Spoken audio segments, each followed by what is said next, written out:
Streaming calls Spotify's pop rising artist to watch this year with over 650 million streams under his belt. And Canadian singer-songwriter Alexander Stewart joins us now fresh off his Canadian tour. It's great to see you. Good morning. How are you? Thanks for having me. Feeling strong? Feeling amazing today. Let's talk about the single we just heard, His Problem Instead. Tell us about it. What was the inspiration behind that song? Okay, so the inspiration was I was cheated on.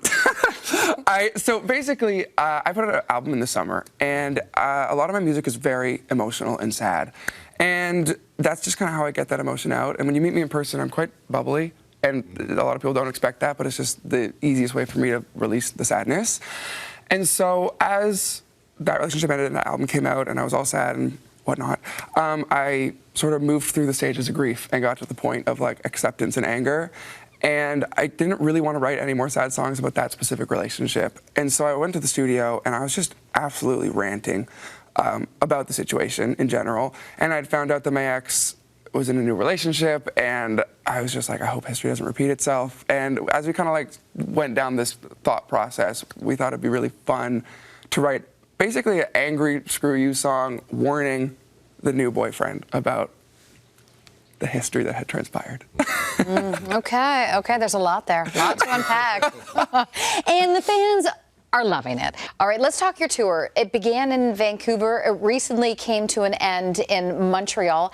How much do you love performing live in front of the fans? It's my favorite part about like my job. It sounds stupid calling it a job. I feel so lucky to do this. It is my favorite part by far.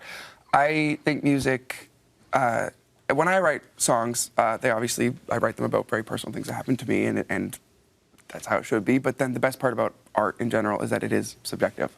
So when you release a song, it's going to mean something totally different to somebody else than it does to me, which is amazing. So when I play them live, it's a feeling that's really hard to describe, to be able to look at the audience and sing these songs with them, knowing that it's impacted them and they're thinking about totally different things that are very unique to them.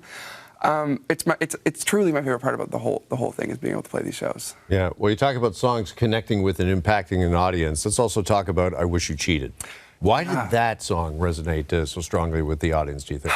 You know what? I think it has to do with,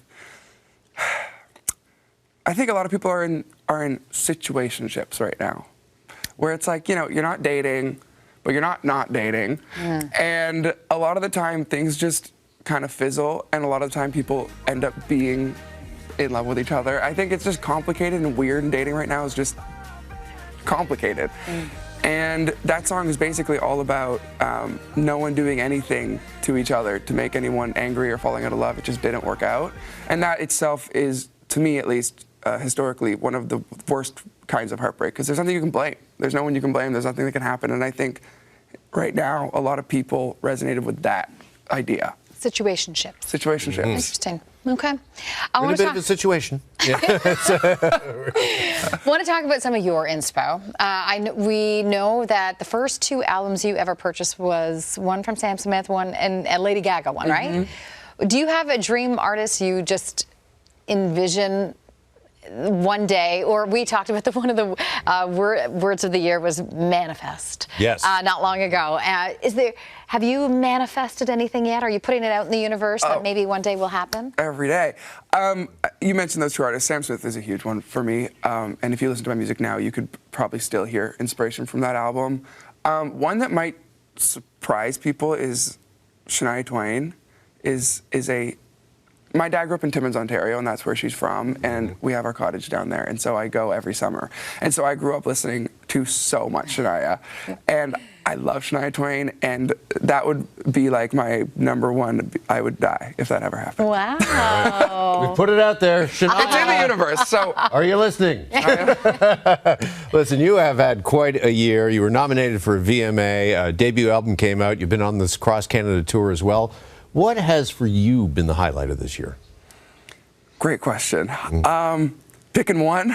Whew, probably the debut album coming out. That is something that's been in the running for like 8 years now, and I just kept pushing it off, being like, it's not ready, it's not ready. Like, I kept putting out EPs and singles, and then I got to the point where I was like, it's never gonna be ready in the way that I want it to be ready.